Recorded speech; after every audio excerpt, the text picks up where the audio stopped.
Assalamualaikum warahmatullahi wabarakatuh. Halo warga Konoha, gimana kabarnya? Sedang sakit atau sehat? Yang sehat semoga disehatkan selalu dan yang sakit semoga diberikan kesehatan oleh Tuhannya masing-masing. Tak perlu banyak bacot, kita langsung aja ke videonya. Sebelum ke videonya, perkenalkan nama saya. Asep. Ya, itu nama saya. Ayo gas ke videonya. Di awal cerita kita akan diperlihatkan dengan seorang pawang, ialah pawang Engang. Pawang tersebut ialah Adam Clay, seorang penjual madu yang dia hasilkan dari peternakannya sendiri, yang dimana madu-madunya tersebut selalu kita pakai ketika ingin melakukan pengencerotan yang dicampur dengan doga ayam kampung agar tidak gampang loyo. Adam sendiri tinggal menumpang di sebuah gudang milik Nyonya Parker alias ngontrak. Terlihat Nyonya Parker yang sedang sibuk nyolep laptopnya, tiba-tiba muncul sebuah notif yang berisi bahwa laptopnya terkena virus dan untuk mengatasinya harus menghubungi nomor telepon yang tertera di sana. Karena si Nyonya Parker yang tidak ingin laptopnya terkena virus pun memutuskan untuk menghubunginya agar tidak terkena virus tersebut. Dan ternyata itu semua hanyalah jebakan yang dimana jika seseorang menghubunginya maka mereka semua akan mengkelabuinya untuk membasmi semua rekening tabungannya. Dan si Nyonya pun sudah masuk dalam perangkap mereka yang alhasil ya, mereka membawa semua tabungan milik si Nyonya Parker tanpa menyisakan satu perak pun. Terlihat Adam yang sedang ngabungkus madu lalu membawa satu madu untuk diberikan kepada si Nyonya Parker. Sontak Adam pun kaget ketika melihat mayat Nyonya Parker yang sudah tergeletak di atas sofa. Tiba-tiba Adam pun ditodong oleh Verona, anaknya Nyonya Parker sendiri, dan menuduh bahwa Adamlah pembunuhnya. Setelah melakukan pemeriksaan, Adam pun dinyatakan tidak bersalah karena pistol yang digunakan ialah terdapat sidik jari si Nyonya sendiri. Maka dari itu bisa disimpulkan bahwa si Nyonya bunuh diri karena depresi kehilangan seluruh uang yang ada di tabungannya. Keesokan harinya terlihat Verona yang menghampiri Adam untuk meminta maaf karena telah menuduh Adam sebagai pembunuh ibunya. Kebetulan Verona sendiri adalah seorang agen FBI dan sudah menghubungi divisi terkait hingga terkuaklah bahwa mereka sudah menjalankan bisnis tersebut sejak 2 tahun yang lalu. Kemudian Adam pun pergi ke tempat peternakannya kembali dan mengambil sebuah HP yang disimpan di sela-sela sarang Engang, lalu menelpon temannya dan meminta temannya agar bisa menemukan penipu tersebut. Tanpa menunggu lama, temannya pun memberitahu dengan sangat-sangat mudahnya, tidak seperti FBI yang belum juga mendapatkan informasi sedikit pun. Dan di sini bisa dikatakan bahwa Adam bukanlah peternak Engang yang biasa, melainkan mantan agen khusus yang melebihi FBI. Lalu Adam pun pergi ke sana dengan sendirian membawa 2 jaligan pertalit dan memberitahu kepada si penjaga bahwa dirinya akan membakar gedung tersebut dan menyuruh mereka pergi. Mereka pun malah menertawakannya Adam dan inilah yang terjadi. Sesampainya di dalam, Adam pun menyuruh mereka semua keluar karena Adam akan membakar gedung tersebut. Mereka pun mengira bahwa Adam seorang ODGJ, lalu mereka menertawakannya. Dan inilah akibatnya.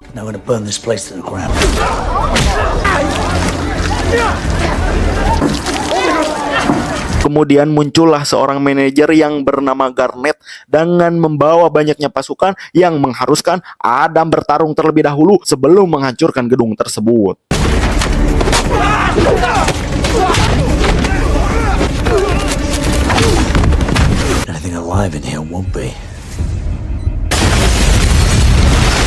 Setelah gedungnya hancur, Garnet pun menghubungi atasannya yang bernama Derek. Garnet pun mengatakan bahwa gedungnya sudah hancur seperti asbak raksasa. Giant fucking ashtray. Lalu Derek pun meminta bantuan kepada teman ibunya yang bernama Wallace untuk mencarikan siapa yang sudah menghancurkan salah satu bisnisnya tersebut. Namun si Wallace menolaknya karena si Derek terlalu sering meminta bantuan dan selalu membuat masalah baginya. Lalu si Derek pun menghubungi anak buahnya kembali dan menyuruh melacak satu persatu yang sudah mereka tipu. Tanpa berpikir panjang, Garnet pun melacak satu persatu dan sampailah di kediaman Nyonya Parker. Garnet pun menyadari setelah melihat kolobak warna biru yang waktu itu Adam gunakan. Tak sengaja Garnet pun melihat peternakan milik Adam, sang jagoan kita. Dia malah menghancurkan peternakannya yang tanpa ia sadari itu semua akan menjadi masalah besar baginya. Lagi-lagi sesampainya di sana mereka pun bertingkah bodoh dengan menghancurkan semua madu-madu yang ada di sana yang membuat Adam mengetahui hal tersebut. Dan inilah yang terjadi.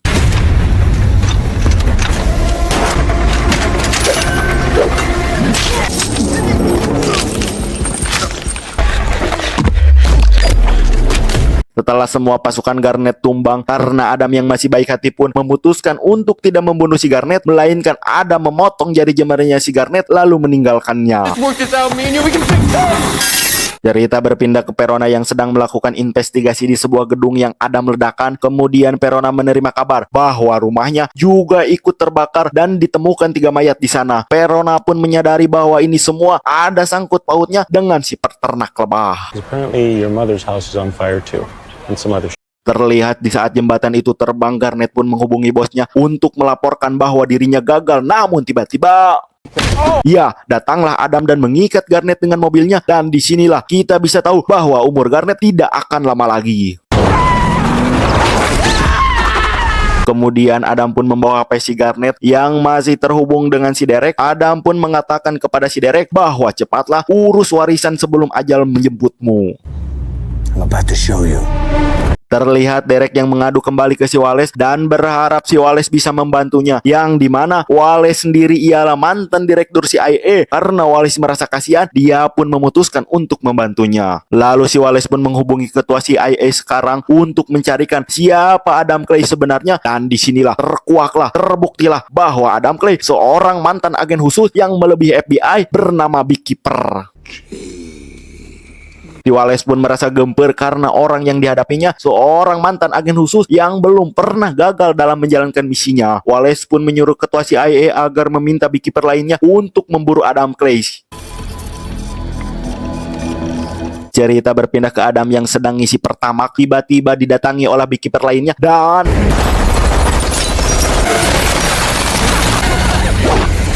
setelah Adam mengalahkan temannya, Adam pun memotong jari temannya untuk menjadikan fingerprint agar Adam bisa memasuki ruangan rahasia milik temannya tersebut. Ketua CIA pun memberitahu kepada si Wallace bahwa orang Beekeeper kirimannya sudah tumbang dikalahkan oleh Adam Clay. Dan tidak ada Beekeeper lainnya yang sanggup untuk melenyapkan seorang Adam Clay. Karena si Wallace sekarang tinggal sendirian menjaga Derek, Wallace pun memutuskan untuk mengumpulkan semua anak buahnya dulu untuk memburu Clay. Kembali lagi ke Adam yang baru sampai ke tempat rahasianya. Adam pun masuk dengan menggunakan fingerprint jari temannya. Lalu Adam pun mencari titik lokasi perusahaan milik si Derek semuanya.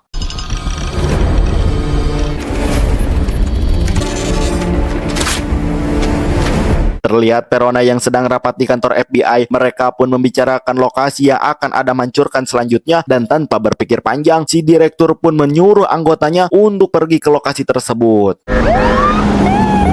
Setelah sampai di sana, FBI pun kepiawaian oleh agen CIA suruhannya si Wallace dan menyuruh FBI untuk segera mundur. Terlihat FBI yang sedang membicarakan agar mereka bisa memasuki gedung tersebut. Tiba-tiba Adam Clay lalu mematahkan mereka semua dan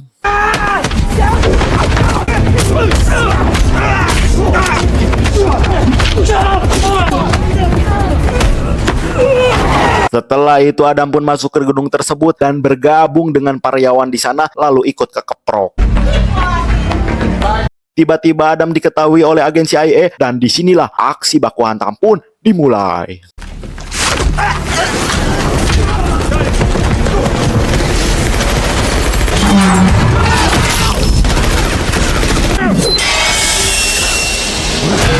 Setelah Adam mengalahkan semua pasukan agen CIA, Adam pun menemui manajer di sana dan mengancam akan membunuhnya jika dia tidak mengatakan siapa pemilik perusahaan yang ia jalankan. Dan disinilah terbongkar semuanya bahwa Derek adalah anak sang presiden yang baru saja dilantik 1 bulan yang lalu. Ketika Adam menyadari bahwa Perona akan memasuki gedung tersebut, Adam pun buru-buru pergi dan meninggalkan tempat itu. Perona pun baru menyadari bahwa pemilik perusahaan yang menipu ibunya ialah perusahaan yang dimiliki anak presiden yang baru saja dilantik. Sepulangnya ke kantor, Perona pun mengadakan rapat dadakan dengan si direktur dan disinilah terbuktilah bahwa perusahaan tersebut milik ibunya si Derek dan sebagian uangnya telah digunakan untuk kampanye ibu presiden sendiri. Direktur pun memberi amanat kepada mereka agar mereka tutup mulut terlebih dahulu karena direktur akan menyelidiki kebenarannya.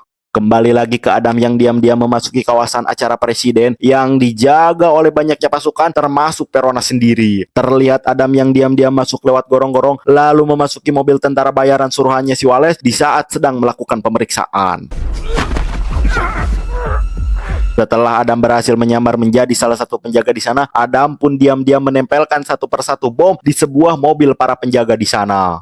Terlihat Direktur FBI pun mendatangi Ibu Presiden dengan terkait soal tuduhan dana kampanye yang ia gunakan di perusahaan yang ia miliki. Namun ternyata Ibu Presiden sendiri tidak mengetahui hal tersebut, dan ini bisa dikatakan itu semua adalah akal-akalan si Derek yang ingin merampas semua uang rakyat ibunya sendiri. Percekcokan antara Derek dan ibunya pun membuat si direktur mengetahui bisnis haramnya, karena si Derek tidak ingin ketahuan pun memutuskan menembak si direktur agar dirinya tidak tertangkap. Kembali lagi ke Adam yang sudah menyamar sebagai tamu undangan. Dia pun diam-diam muncul di hadapan Perona yang membuat semua pasukan di sana memburu seorang Adam Clay. Namun tadi sangka-sangka seorang Adam Clay malah menyerahkan diri, tapi bukanlah seorang mamang botak yang tidak pernah kalah dalam film-filmnya. Jika dia merelakan diri dengan begitu saja, tanpa mereka sadari, Adam Clay sudah memegang sebuah alat yang jika ditekan akan membuat bom yang ia pasang meledak. Dan tiba-tiba, ya, disinilah aksi baku hantam pun kembali dimulai.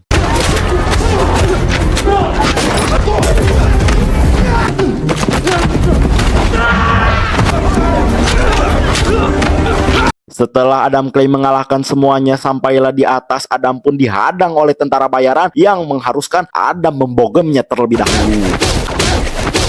Setelah berhasil mengalahkan, Adam pun didatangi oleh si Wallace dan menyuruh Adam untuk tidak balas dendam. Karena si Wallace yang terus-terusan ngabacot pun, Adam pun terpaksa untuk menyuruhnya duduk secara paksa. Now have a seat.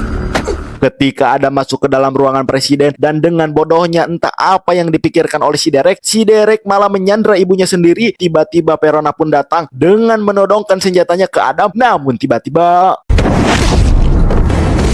karena apa yang dilakukan Adam itu semua benar dan sudah selesai membalaskan dendam ibunya yang mati, Perona pun membiarkan Adam pergi dengan begitu saja.